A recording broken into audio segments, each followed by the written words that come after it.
Hello, personal productivity enthusiasts and community. Welcome to Anything But Idle, the Productivity News Podcast. Today's show is brought to you by Co-working Space by Personal Productivity Club. I'm Ray Sidney-Smith. And I'm Augusto Pinaud. And we're your hosts for Anything But Idle. This is episode 73. Google Meet is now a progressive web app and left-handed productivity. We're recording this on August 9th, 2021. And of course, each week, we cover and discuss the productivity news headlines of the week. But of course, to start us off, we usually have a little theme that we discuss before we get into it. And today's theme is all about left-handed productivity. And I was curious, Augusto, do you know any left-handers in your life? And what do they and how do they think about productivity differently? Let me tell you, God made a few perfect people. The rest are right-handed. I figured you would have an opinion about this, considering your left-handedness, and so talk to us about how you perceive the world differently as a left-hander versus those of us who are the majority. So let's start off with the fact that most people are right-handed. 90% of the population on the planet is right-handed, and left-handers were once considered like the devil's work. And thankfully, we've gotten over that. At least some places. There is places in this world that is still bringing that back in. So, but yes. Yes, at least in my circles, I don't have to deal with that. And so left-handedness, though, it is a wiring, a neural wiring that's just a little bit different than the rest of us. And so I'm just curious, how do you think being left-handed affects your personal productivity? I'm a glass half full kind of person, and I have always been, and I hopefully always will be. As a younger person, there was more challenges because the desk at school. But after you get out of school and now you get to square desk or regular office desk, then the plane was even into that. It was quite challenging, okay, to handwrite with your hand falling to the side. The other thing that you see are minor things. Where you wear your watch. You wear your watch normally in the opposite hand of everybody. How you handle your devices, but I don't think it's an obstacle for productivity. And I don't even think that because you are left-handed, you actually think different. What it gives you really is you need to learn to use certain things. For me, I learned to use scissors. I learned to use my right hand. So if anything, it gives me the advantage of learn to train the other hand. So if anything, I have a strong hand and a not so weak hand, where most right-handers has a strong hand and a really weak one because they never had that need to, train the other half to be able to do things. I cannot do that anymore, but at some point in my life, I could highlight books with either hand without any issues. So it's really a matter of what are you going to do with that and how you're going to make that a skill. Yeah, so I'm just going to rattle off some interesting left hand versus right hand productivity and analysis that I found from simpletexting.com. They did a survey and basically taking the respondents' answers and put together this it's kind of like a infographic of sorts where they talked about some of these pieces. I thought it was interesting, although probably not scientifically accurate, but still kind of interesting in this sense. So they found that the most productive day for left-handers were Mondays, and that is by a pretty good margin, and that left-handers also found Fridays to be very productive, whereas for right-handers, it was across the spectrum. Monday, Tuesday, Thursday, and Friday were the most productive for people in not equal measure, but kind of within the margin of error. So it seems like left-handers tend to concentrate their productivity on Mondays and Fridays. They also found that left-handers procrastinated more than right-handers, which is quite kind of interesting here. And that left-handers spent more time on social media than right-handers. So a little interesting little tidbits here. I'll put a link to this in the show notes so folks can kind of look at it and see if there's anything of interest in here for those. They said that left-handers wake up typically between 6 and 7 a.m., whereas right-handers wake up between 5 and 6. That's not the case with Augusto since he wakes up much earlier. But then bedtime, both go to sleep around 10 to 11 p.m. on average. And so there are some minor differences based on this very unscientific survey between left-handed and right-handedness. And there's a couple of other really interesting things. It noted that both left and right-handers prefer to work independently, but the highest percentage of respondents that prefer to work with a team were left-handers and left-handed males, technically. And so, or specifically, and they found that 38% of left-handers reported feeling bogged down by details or very frequently bogged down by details compared to only 32% of right-handers. So again, well within what I would consider margins of error. And then they started talking about most effective learning styles. And just so everybody knows, that's all bunk. So there is no most effective learning style for left hand, left brain, right brain, or anything like that. And so that's just very interesting. Just kind of seeing some of the ways in which something that seems fairly benign can still have these profound, potential differences between people. And that is not to say that one is better than the other or anything like that. It's just interesting to note where you land on those scales, and that if you are a left-hander and you feel like you procrastinate, then you can potentially put in some levels of behavioral interventions that can help you overcome those issues and get back on track. So just very interesting. But either way, it's left-handers day coming up. I think in a couple of days, I think Thursday or Friday is left-handers day. So happy left-handers day to you, Augusto, early. And with that, let's get into our headlines for this week. Let's do our tech headlines for the week. Well, our first article is an article from 9 to 5, hands-on.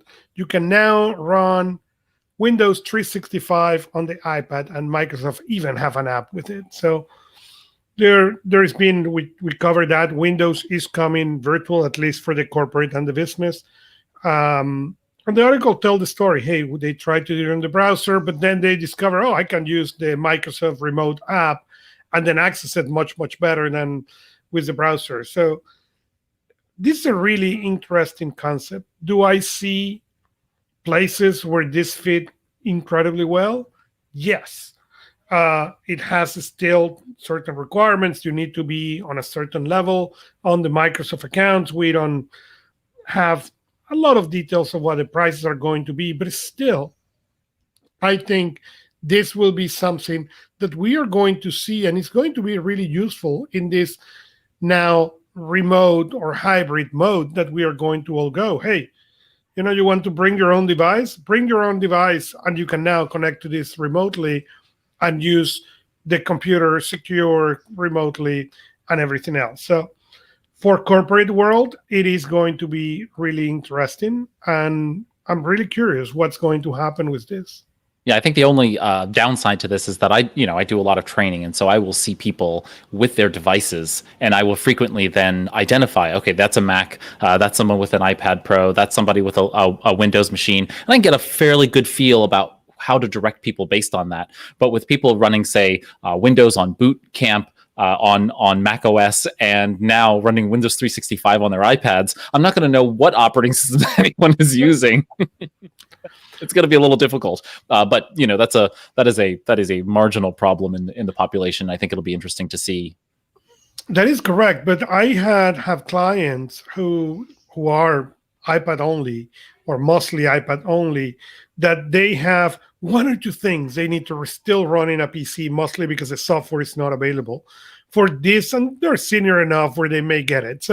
So for those clients, this is an incredible solution. They can continue living on the iPad and now log in to that to run that query that they need to run, or those kind of things. So I think it's exciting.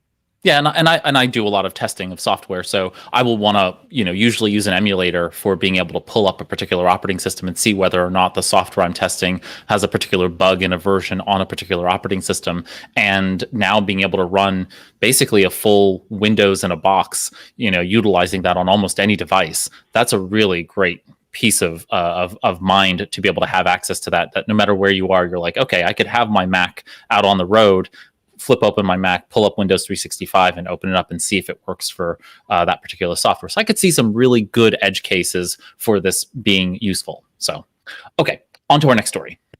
Well, our next story is the Pixel 6. I'm an iPhone user. I don't get excited about Pixel phones, but you do. So absolutely. So the Pixel 6 is coming out. What was your impression about it? Yeah, so I would say let's start off with the Pixel 5, right? And the Pixel 5 5G specifically.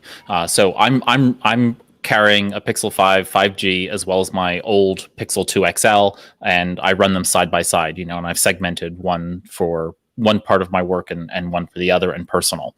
And I love my 5G phone. I mean, I really do. It's the same exact screen size as my 2XL. Even though the 2XL is much larger, it's remarkably, you lay them over each other, the screen size is exactly identical. But you're talking about in the 6, and these are rumored specs. So these are not actuals until we know for certain. But we know that we're going to get a beefier battery, both on the 6 and the 6 Pro. We do have the 5A coming out very soon. And I'm really curious to see how that really makes its way into the market, because we're going to come up with, sometime in early September, we're going to get the 5A, and then we're going to immediately in October then get 2 new flagship phones. Now, these are going to be what I think Google is trying to set them up as truly flagships. That is, they're going to be higher priced and they're going to have better specs. Plus, they're introducing this new Tensor chip, their own, Tensor SoC system on a chip, and they're utilizing basically the same concept that they do in terms of TPUs or tensor processing units in Google's data centers. This is like adding machine learning to the phone itself so that it has this SoC dedicated to doing those kinds of processes that require it to have a high degree of automation running through the system. And so they demonstrated to these reporters that were able to see the Pixel 6 in action, the idea of having on-screen captions while, say, it was translating language in the background. So it was able to do multiple sets of processing capabilities all at the same time. So I'm really looking forward. I'm probably going to get the 6 or the 6 Pro when it does come out, and I'll be sad to see my 2XL go away. But it is getting long in the tooth, and I'm hoping that Google actually releases a Pixel Watch. If not, then I'll probably go to the Galaxy Watch, one of either the newest actives that will hopefully be announced on Thursday this week. Or is it Wednesday this week? Wednesday this week. Yeah, we're recording. Yes, we're going to do a show on Thursday, so you'll hear us talking about it, either a very, very happy Ray or a very resigned Ray about the announcement of the Galaxy Watch. But I think this is where Google should be going, and they're taking a very different perspective than Apple here, right? Apple would keep a tight ship and a tight lip on what was going to be released. Google just is like, fine, here goes everything, here it is, look at it. They didn't let them take it home, but they did let them look at it and see all of the details. So very cool stuff. Yeah, and it is interesting that you mentioned that comparison, because as the technologies has evolved and all that, do we still, yes, the secret is exciting. Yes, coming to the event and knowing, we have the Samsung event and we have seen most of the things. Now it's just going for the show. Which one is better? And I don't know if I have an answer that I still want to dream that is actually what is going to be announced, or know what is actually going to be announced on Thursday.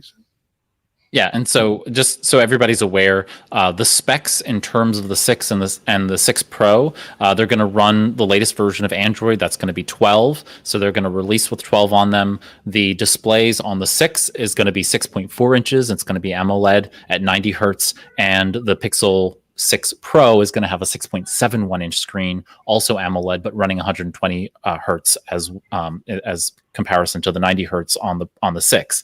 8 gigabytes versus 12 gigabytes, and then you can upgrade the 6 up to 256 gigabytes in terms of storage, half a terabyte for the Pro, and the cameras are a little bit better on the Pro, having a 48 megapixel telephoto lens, and that's pretty much the difference. 50 megapixel wide and 12 megapixel ultra wide on both of them, and then you get that 48 megapixel telephoto version on the Pro, and that's that big bar you're going to see on a lot of those promos and ads. It's going to basically rest it. But I'm actually looking forward to it because you're going to have the ability to kind of rest your hand on that point. So instead of having to have one of those, what are those things called that you put on the back of your phone, and they're like pop-ups or whatever. Oh, the pop-ups?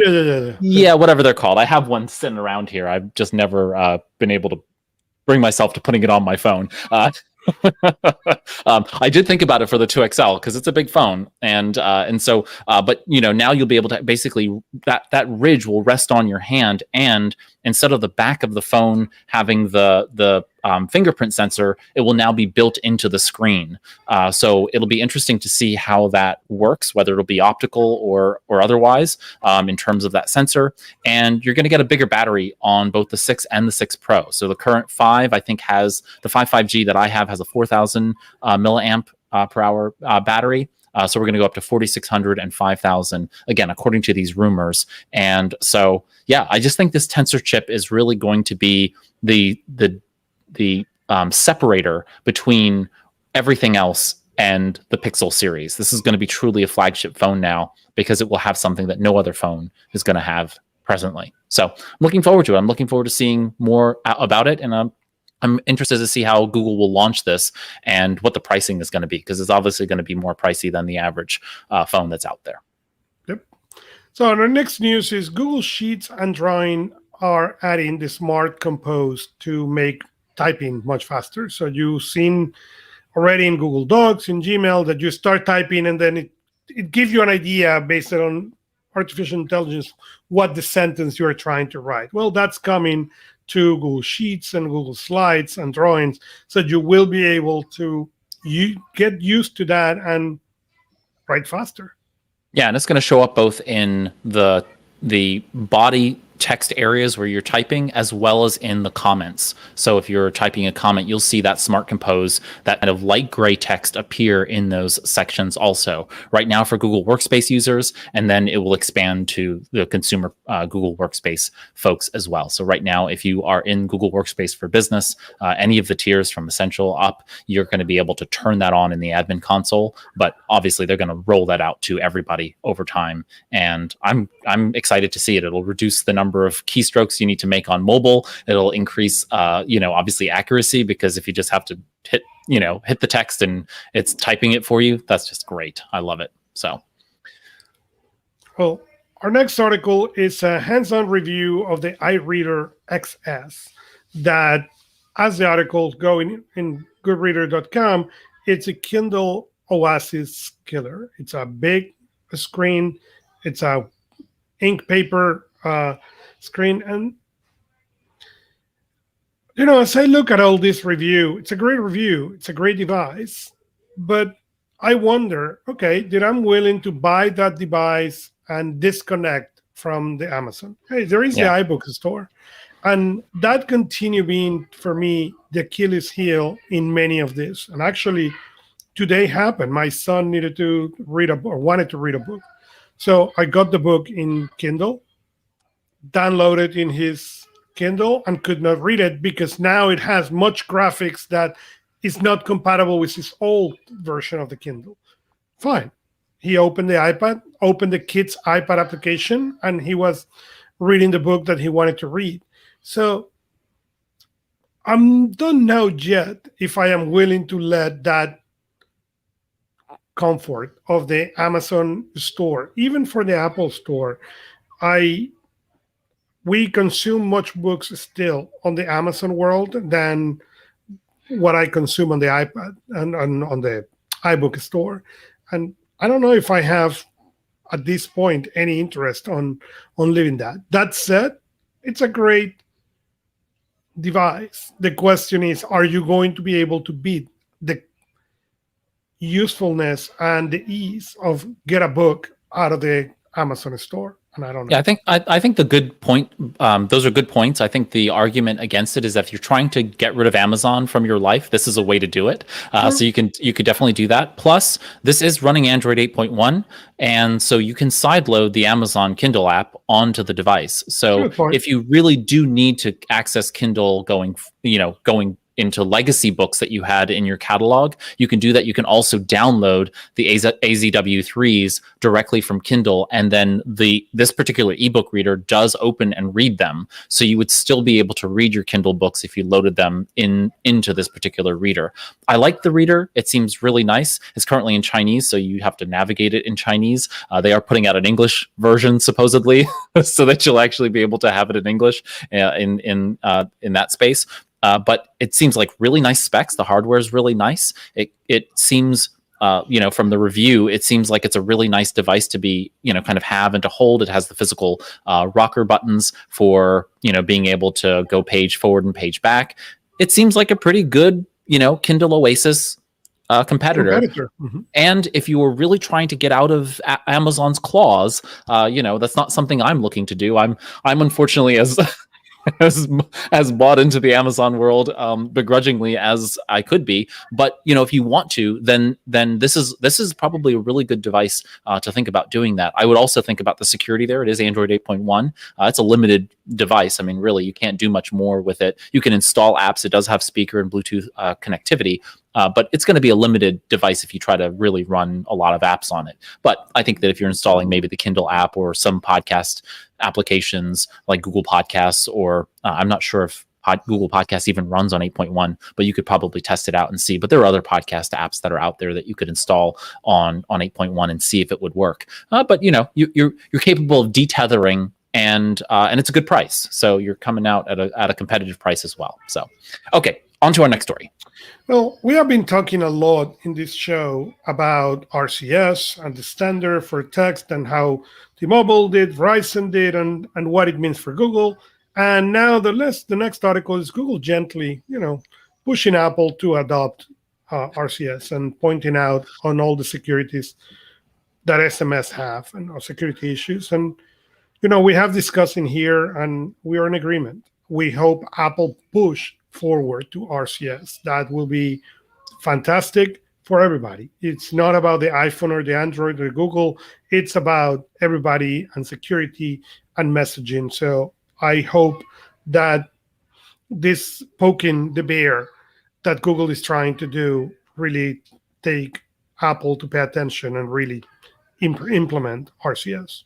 Right. Well, I mean, it makes a good argument, which is to say that, Google RCS, which is going to be scaled out across all of the major telcos in the United States, at least, that's going to create a secure environment for everyone on Android. The moment that happens, though, iPhones will then become less secure when they fall back to SMS. And that's a good argument to Apple. If they truly believe in privacy, they truly believe in security, then they would adopt RCS not because of their business interest, but because of their values. And so they need to put their money where their mouth is. This is potentially going to hurt sales. I don't know that it will. To me, I don't think it would, but potentially, I'll make the argument that it could.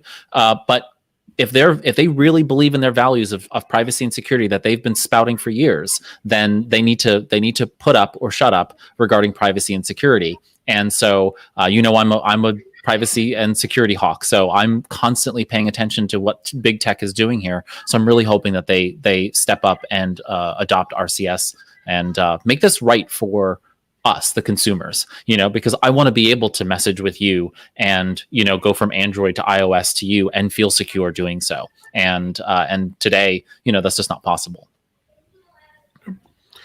Our last article for this segment is exciting. It's about Google time crystals, and the article from the Next Web is Google time crystals could be the greatest scientific achievement of our lifetimes. It is a really exciting one, without any doubt. Explain what it is and the effect of quantum. It's complex enough, but But the idea that they have been able to progress and to show and at least write the paper has not, at least at the time we are talking about this, has not been validated for the scientific community and everything else. But this is still exciting that we are going to be able to experience something like this. It is really interesting how the things that 30 years ago were science fiction and impossible, we are seeing. We're seeing people get public transportation or private transportation get to the stratosphere, and we're seeing now time crystals, and we're seeing so much advance in science that it is a fantastic time to be here. Yeah, so everyone has a kind of a basic understanding. I can't go into how this rejects Newtonian physics to that level, but the reality here is that the second law of thermodynamics is basically been altered by virtue of the time crystal. So in essence, things at a state and that are transformed tend toward entropy, right? They tend toward less order and toward chaos. And so that concept of entropy has been found in these time crystals to be reversed or to be held constant in that sense. So as those crystals are transforming or doing some process, they are not losing both their state and therefore they are not expending energy. In essence, energy is not lost in that state change. And so therefore at the quantum level, you can now utilize these time crystals as a mechanism for being able to flip bits in essence without losing, without increasing entropy. And that can be incredibly powerful because on the quantum level, entropy is a problem. So that's kind of the concept here. That's the breakthrough here in this preprint research.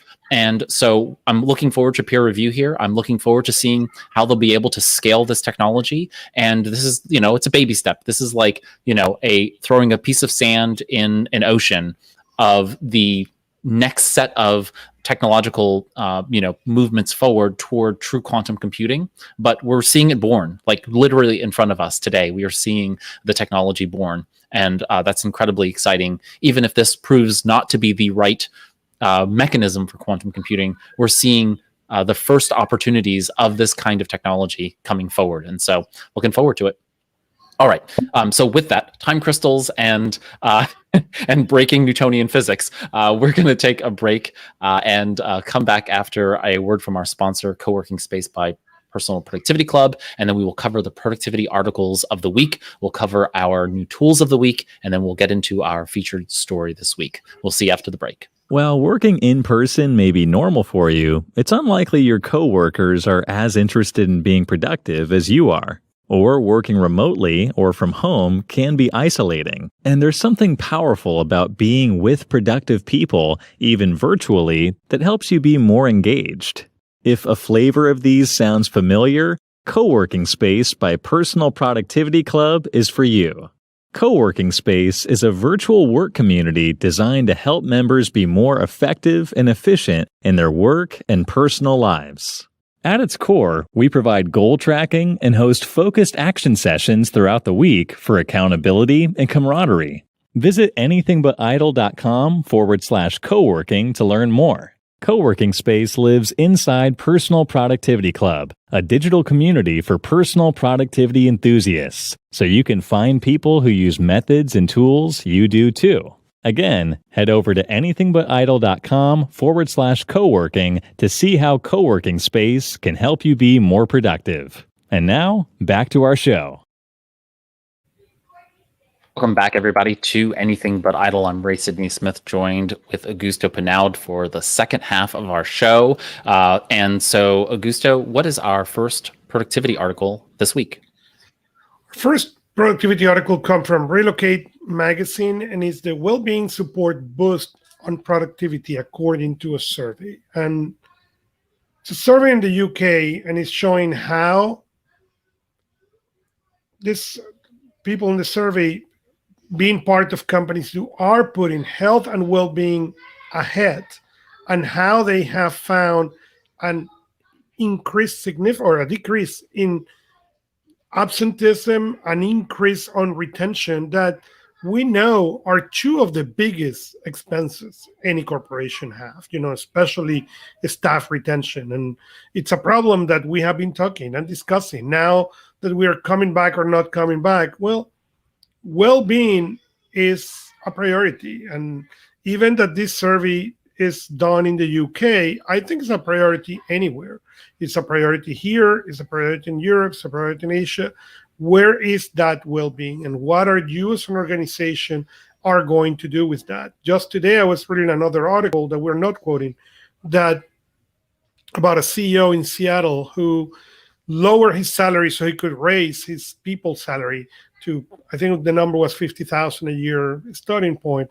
And the people after 6 years is telling how his business has tenfold, and how his employees decide to give him a car as a present and recognition for all that he has done for their life. So that's part of well-being. That's part of treating your people well. That's part of making people feel that they have something to come for and to come with.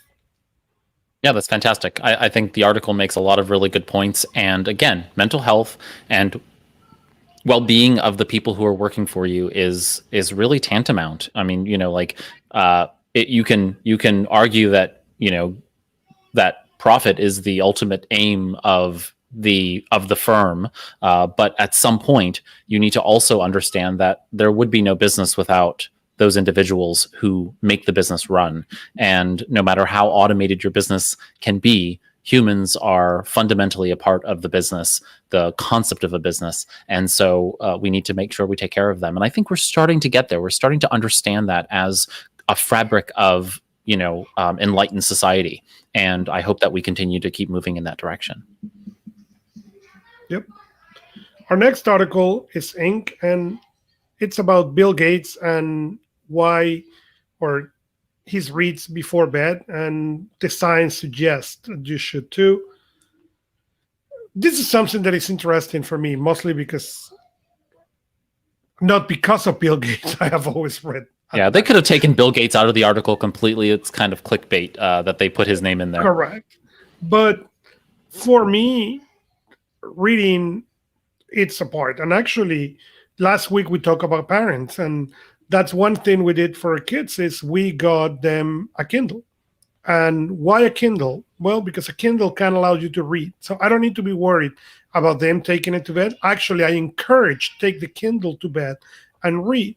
But what that produced is that my kids read both a lot. Why? Because they know it's one, it's allowed in bed. Two, it's the rule is simple. I will buy a book as soon as they finish the last book. So my son, who is 8, it's already reading a collection, and he's on the book 16 or 17 out of 25. Okay, on a topic he picked. I don't care. It's when he goes and then need to read, the school give him a reading list for the summer, and he was like, "These books are so boring." And I understand it from where he's coming, because the problem is for him, reading is part of his day to day. So my kids, yes, go and read before you go to bed. And the article says, you will probably sleep better. I sleep at night, and I have a Kindle just for that purpose. So I can read at night with the light off. You will end up being richer. Well, I don't know. I cannot prove that. But they said that according to the article, you will make $3,000 or almost $4,000 more a year. You will be less stressed. You will be more empathetic, and you will be more focused. Can't talk about those things. That's a scientific study. But what I can say is,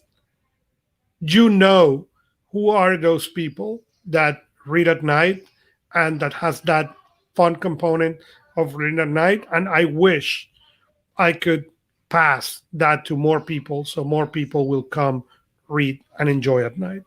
Yeah, I know I keep a Kindle at my bedside, and then I have my regular Kindle, which basically walks around with me throughout the day, and so that Kindle there at my bedside is for those moments when I just want to do some quiet reading before bed. And I usually don't read immediately before bed, but I do read in the evening and then do a few things and then go to bed.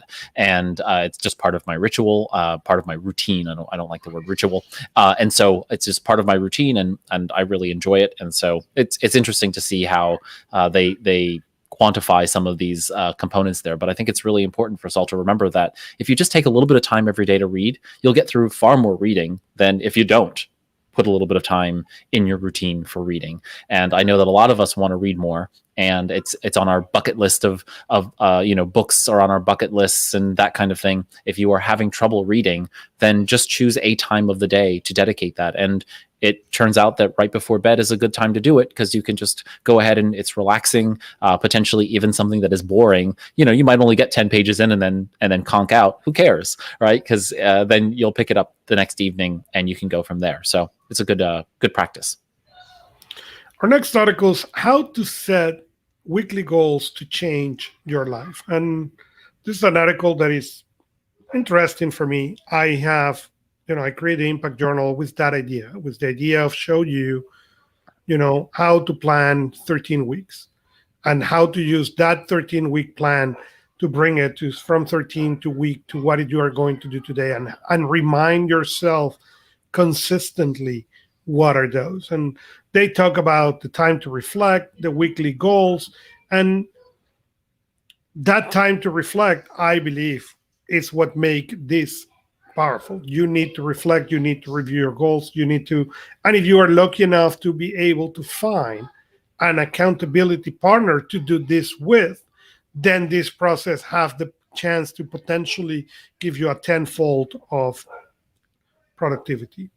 Yep, absolutely. I love it. I mean, I saw this and the next article side by side. We'll talk about the next article, but this whole concept of having a weekly review of some kind and setting weekly goals against those reviews. I frequently talk about the fact that my whole thoughts around getting things done, the methodology, or GTD as most people know it, is based on a week-to-week cadence, and that we can look on farther horizons. But if we don't identify those more granular goals closer to the week, then we don't actually get more done. We actually end up getting less done because we're so focused on either the forest or the trees, and that we never actually look at the segments that help as building blocks to them. The cadence of the week is a really good cadence for being able to identify chunks of work that can be done that can really build up and get you toward some priorities that you might have been setting aside. So I highly recommend people make those weekly goals. And you don't have to call them goals. I mean, you can call them whatever you want. You can call them milestones, or you can call them plans, or you can call them whatever. But knowing where you're going to hit each week, breaking up projects into those more fundamental pieces means that you're going to be able to get more done. And there are all kinds of things that can stymie that. But the reality is that you're going to have more success. And as Augusto said, having a partner, an accountability partner, say, okay, I set this goal for this week. Did I make that happen? And what really caused me to not make that happen? So you can look at each week after that and hopefully make progress on fixing those and writing better goals. And as you said, our next article talk about simple 5 steps to creating a more productive daily schedule. Discover your optimal work schedule, block off productivity time, schedule break times, schedule availabilities in the shortest possible windows, and avoid multitasking. This is interesting to me because as a person, I've been lucky to work early into the productivity journey and to discover that optimal work schedule, and even to change the way I was doing it because of that. And I told the story on a book, but I was the proud member of the Night Owl Club until I discovered, okay, but let me analyze this. So I get home, play with the kid, go dinner, wait until everybody gets to bed. So I waste God knows how long until I now get into the time that my brain is now calm enough to work. And then I try to burn that midnight oil for the next 3 hours. And I did that for the longest time until I said, okay, what if I go to bed and then try to wake up much early. And I've been doing it 4 in the morning, and that gives me the time to meditate. That gives me the time to journal. That gives me the time to look at that schedule and those objectives and what I'm going to do for the day, how I'm going to block time or not block time or discover today there is no time. But it allows me for a much, much better day and for a much, much better week. Yeah, I'm in the process of actually looking at my own daily schedule, and so this was an article that kind of piqued my interest because it's in that category of things. As you know, Augusto, and many of you probably also know, I track my time very carefully and closely, and so I have lots of data to look at. And I started to notice that my data wasn't matching up with my outputs, and so I was like, okay, well, something's going on here. You know, I can feel the struggle in some of my goal orientation. I need to figure this out, and so I started looking at how my routine was actually misaligned with my productive output. And so I've been looking at how to make these kinds of things adjusted, moving these blocks of time around so that the adjustments can actually work better for me, productive, output wise. And so I'm really looking forward to kind of rejiggering and using some of the advice in this article for doing that. So, nothing mind shattering, but, or new to me, but it was a nice refresher in that sense. And I think, if you are having any sense of this pandemic, and this kind of leads into our next article from Gretchen Rubin, if you have had any upset in your routine, that this is the time to start thinking about it, because we're going to basically be yo-yoing back and forth between, working from home to hybrid work to remote work and then to in-person and back and forth, right? So this is the time to start thinking that if you are having any struggle in that sense, or if you want to optimize to have even more productivity in that sense, you don't feel struggle, but you want to basically, go in the next level, your routine is the thing that will get you there. I fundamentally believe that. So. All right, on to Gretchen Rubin. So more flexibility on your work schedule. One challenge no one has mentioned, and it was really interesting. The challenge is that routine. The reality is when you were going to work pre-pandemic, Monday to Friday, well, you had a routine, good or bad, you had one. When you now were brought to home, now that routine changed. And yes, a lot of people has found that the new routine they enjoy. But now as we are going back to a hybrid or not hybrid or whatever happens, that routine is going to be challenged again. And it is interesting to see and to look how that effect or that negative effect on the routines, it's now going to start affecting people who now have a routine that works. Okay. Again, I said this before the pandemic started, or at least before the lockdowns start. Okay. Around 30% of the people will discover they don't want to ever go back to the office. 30% cannot see the moment to get back into the office. Okay. And the other 30% had already discovered this and don't care one way or the other.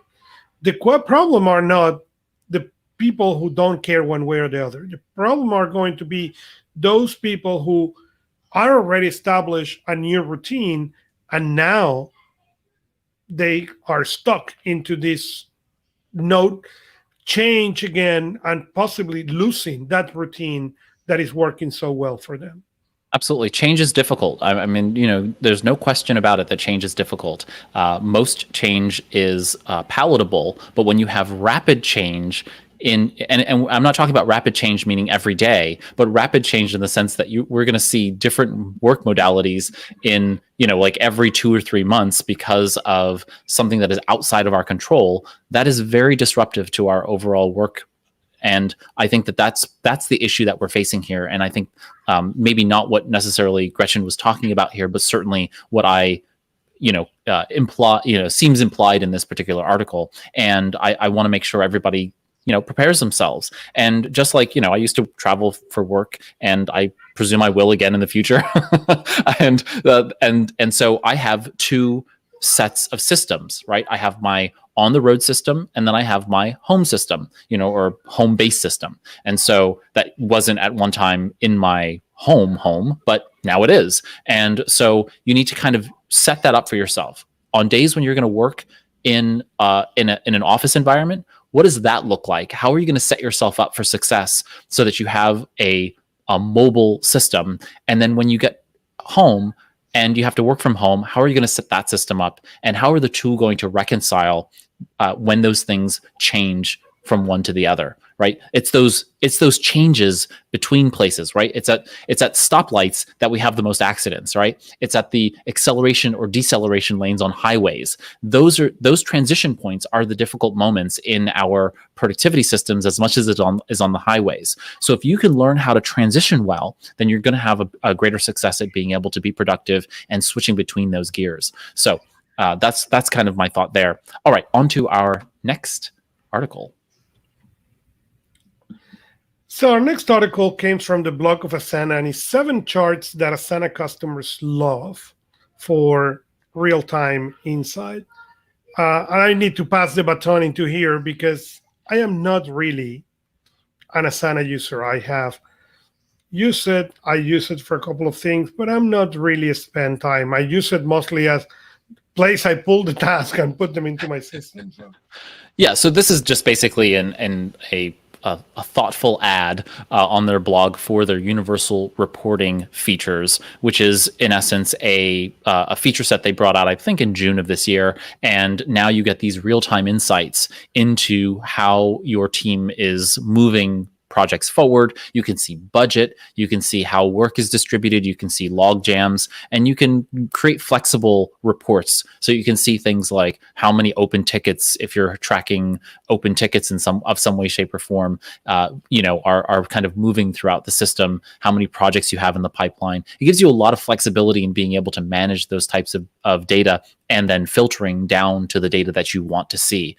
This does require you to upgrade from any of the free Asana plans, the free plan up to one of the paid or premium plans for Asana. But ultimately, if you do need that data and your entire company's productivity system is in that space, it makes a lot of sense for you to be able to have this kind of data. And it is really quite amazing how much data you can get out of it when you do upgrade to the universal reporting or to the premium plan that gives you universal reporting, because you can see, just like all of the various ways in which you can do that. And you can say like, oh, you know what, we have this many hours booked toward this kind of work, and you want to be able to distribute workload a little bit more evenly, and you can see the people who have way more work on their plate than the people who don't. And so then you can say, okay, well, this person has a lot on their plate. Maybe we can shift some of that work to somebody else, or maybe we need to hire someone to help diffuse that workload on that individual. So it gives you a lot of really good information regarding your human resources and wanting to make sure that your labor force is working well, optimally, and also not being taken advantage of. And so I think that's a really good component there that they talk about. So it's good. It's a good concept, and I hope that more people look into it, because it is a feature set within Asana, and I love data, so I just love looking at the various reports. Well, this one I didn't pick, so I took it as a personal offense to me.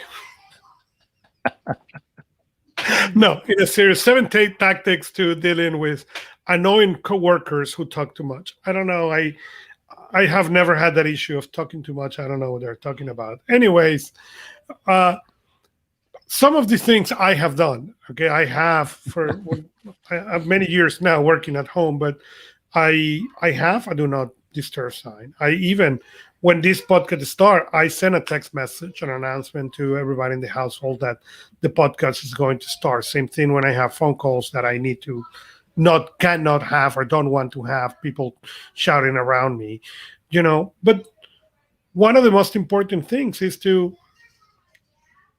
understand, as an empathic person, my door has always been open, but also try to find with these people why.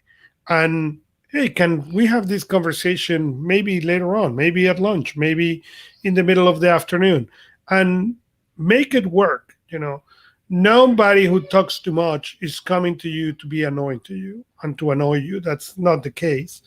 They come because they have another need. So understand what that other need also can help you to be a better listener, to be a better person, and to get this person what they need without you getting annoyed. Yeah, I think this article was just a soft skills article. It teaches you how to do active listening so that you can be able to effectively tell somebody that it's time to end a conversation and move on with things. It gives some sense of why people sometimes will take your time. I did a prod pod podcast episode once about time thieves, time thugs, and time terrorists. And this fits a lot of those concepts, right? You know, there are certain people who just come in and they just bash up the place. They take your time and attention without really having any good reason for it from your perspective. You know, terrorists have some kind of principled reason for doing it that's adverse to your own values or system. You know, time thieves are stealing your time because they have emotional reasons why they feel like they're not being heard or otherwise. And so you have to kind of think through, why is that person taking my time and my attention, and how do I gently, because this is a work collegial relationship, how do you gently do that and then take that to the next level and be more firm? And then ultimately, you know, as the article says, you know, you may need to go to a superior and say, hey, you know, HR or whomever, you need to talk to this person because they're breaking boundaries. And as much as I've tried, I've been unable to be able to get through to them that this is unproductive use of my time and theirs. And so I think that, you know, we all have to deal with it. We have to deal with difficult people. We have to deal with negative people. We have to deal with sometimes people who talk a little too much, and we have to deal with that, you know, and not everybody gets to just be a podcaster and talk all the time. So, you know, I think it's a good thing for us to be able to work through those issues in productive ways. And that means you learning, again, just behavioral interventions that help you appropriately deal with people when they are acting inappropriate with you. And you know, it just takes a little bit of energy. All right. So that takes us through our productivity articles this week. And that leads us into our new tools of the week. And so Augusto and I come across many personal productivity tools and services each week as we put together the list of articles and tech articles as well that the tech news for each episode. So in new tools of the week, this segment, we each bring you a tool we think you might like. And so let's get into it. So our first tool this week is actually a physical tool, and I just decided to be in like the left-handed space. And so this is a fun tool that I found, and what it allows you to do is to have it's like a little workstation, you know, like a bed tray, but it's for the left-handed, right? So your mouse is there on the left-hand side, and you get a little drawer there as well, and then you have the section on the right-hand side that lifts up for a laptop or whatever. So it really flips the script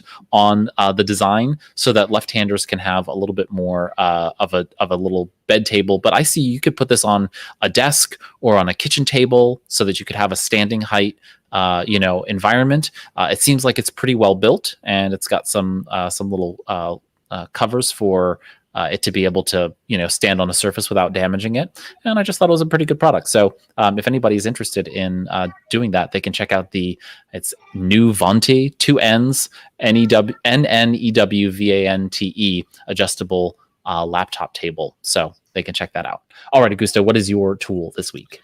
Well, this tool comes from a conversation with our friend Art Gelwicks, and he was saying how he's on his phone, he can do live wallpapers, and he may consider an iPhone when you can do live wallpapers. So therefore, there was nothing else to do other than research and find an application called Into Live Wallpapers, who allows you to put videos and live wallpapers.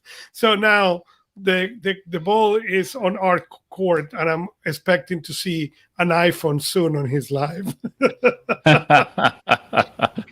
I do not think that's going to be happening anytime soon, but No, but he said this was one of the things. So well, we just want to be helpful here and remove that obstacle out of his life. So it's called Into Live Wallpapers, and it's really cool. It will allow you to grab small videos that you create and put them as the wallpaper, as a live wallpaper. So it can be really, really sweet and really nice. Fantastic. Wonderful. All right. That brings us to our featured story this week, which is that Google Meet is now a progressive web app. And you have all heard me talk about the progressive web app before, but I feel charged with consistently explaining this because it is so important and powerful. So a PWA, or progressive web application, is basically a full-featured application within the browser, but instead of it looking like you're in a browser window, it takes you out of the browser window and displays its own application in your dock or in your taskbar, and provides you with basically all the features that you would have in a normal application. And now Google Meet has brought us there. And so now you can basically use Google Meet as a full desktop application in a progressive web app. So you're a Google Meet, I have a Google user. Meet, yes. So what is this going to do in terms of changing your experience with Google Meet? Until they do it for the iPad, I have not tried in the iPad the progressive, because you have the application, and the question is, are we going to bring this to? Are we going to stop producing the apps in center of this? That, by the way, it will make sense to do that. So if that comes, well, then I will start using it. But on the Chromebook, I have a Chromebook. That's what I use to record all these shows. And I have used it, and it works pretty well. So it's a matter really for Google to let us know when it's going to be on an iPad. The iPad is my main device. When you go there, you still get pushed to download the app from the store instead of go into the PWA. So yeah, we will need to see. Yeah, and I can only imagine that they're going to stay doing that on iOS. This is really for, Windows as well as Mac, Chrome OS and Linux boxes. And so just so folks have an understanding, what I'm talking about here is that if you are looking at Google Meet, if you go to meet.google.com, you will now see this little button. It looks like a desktop monitor with a down arrow inside of it. And if you click on that, it's going to give you an option to be able to then install the application. At least on this Windows machine, it will then create an icon in your programs folder. So when you click on the start menu, you look under programs, you're going to see now Chrome apps as a folder. That directory will then contain an application called Google Meet. Now, this will be tied to the Chrome profile that I'm in right now. So I'm logged into my personal account. So this will be attached to my Google Meet personal account. If I switched over to my business account, then when I created that Chrome application, it will be tied to my business Google Meet account, my workspace account.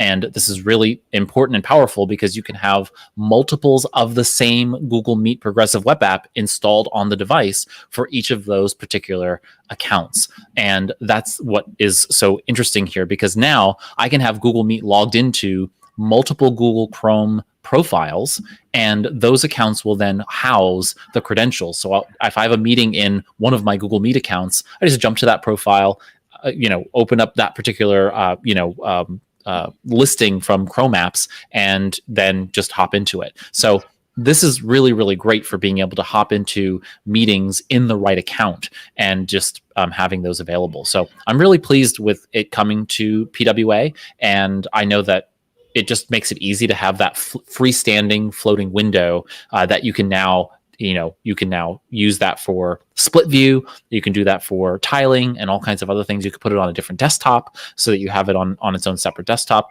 All kinds of good things there that I think are pretty positive. Plus, the Chrome OS experience is just going to be that much better, because now you don't have to install a separate application. It's not taking up any more space by having that PWA. And I have lots of PWAs now on my system, and it's not taking up any more space. You could do this with YouTube Music. You could do this with so many different applications. Just look for that little icon in your browser bar, and you'll be able to install it. So I think that's just really, really positive. Yep. Any final thoughts there, Augusto, before we close out? No, I don't have any final thoughts in this. I think PWAs, for what I have been testing, it is really a great way to go. Not only that, it gives you something that is important, that is consistency. Now you can open that PWA on the Chromebook, on the Windows, on the Mac, and get the same exact experience. And I've been a huge complainer about that for years. Okay, the more standard is the experience, the more it helps productivity. That means now I can open that on a Windows or that on a Mac or that on a Chromebook and get exactly the same experience. And that is a fantastic thing. Absolutely. So we've got a couple of announcements. So we have two announcements. On Thursday at 6 p.m., we will record in Anything But Idle 74. We will record in the Galaxy Unbox with Art Gilwicks here at 6 p.m. And then the other announcement we have is Supernatural raised $75 million for his waiting list only email productivity app. So aside of that, you are going to find a bunch of other articles, including an interview with David Allen and Doug Goldstein and other things. So check the notes, and the show will be tomorrow morning. It will be live on the podcast of your choice. And with that, that's all that I have. Yeah. And so that was Superhuman, not Supernatural, for folks who might. Superhuman is the app. And Superhuman. Yeah. And with that, we have covered the productivity news for this week. So thanks to Augusto Pinaud each and every week for joining me here and helping to put the show together. It's my pleasure. Thank you. If you have a question or a comment about anything we discussed during the show, feel free to leave a comment on the episode page. So you'll go to anythingbutidle.com/073. That'll take you over to the episode page. So every episode is numbered, and those numbers are the links that will direct you to the episode page. While you're on anythingbutidle.com, you'll find our show notes with links to all of the stories, tools, our extra stories, the ones we couldn't cover during the episode for time restrictions, and then our text transcripts. They're available both in a readable format. Just click on that read more link. It'll expand it on the page, or you can click on the download link and that'll download a PDF to your local system. But of course, if after reviewing all of that, please let us know if there's a story we did miss. You can either leave a comment on the page itself. You can contact us on anythingbutidle.com. If there's errata, let us know, because we do make mistakes. And tweet or DM us on Twitter at anythingbutidle. And that way we can go ahead and correct ourselves in a future episode or put a comment onto that episode page for that. If this is your first time watching the live stream, welcome, and feel free to hit the subscribe button and then that little notification bell so you can be notified when we go live weekly. If you're listening to the podcast show after the fact, you can also subscribe to the podcast if you already don't, and just by going to anythingbutidle.com and clicking on subscribe or follow, whatever the little tab says on our website, and you'll see instructions to follow us or to subscribe to the podcast and get episodes downloaded every week for free. If you've enjoyed spending time watching or listening to us, feel free to click the thumbs up icon on the video, or you can rate or review us in Apple Podcasts or Stitcher or wherever you listen to your podcasts. That allows you to go ahead and do that. Your compliments, of course, are good for our egos, but more important, they help us reach more personal productivity listeners and viewers like you. And so thank you for doing that. And so with that, we will see you all next time on Anything But Idle. Here's to your productive life.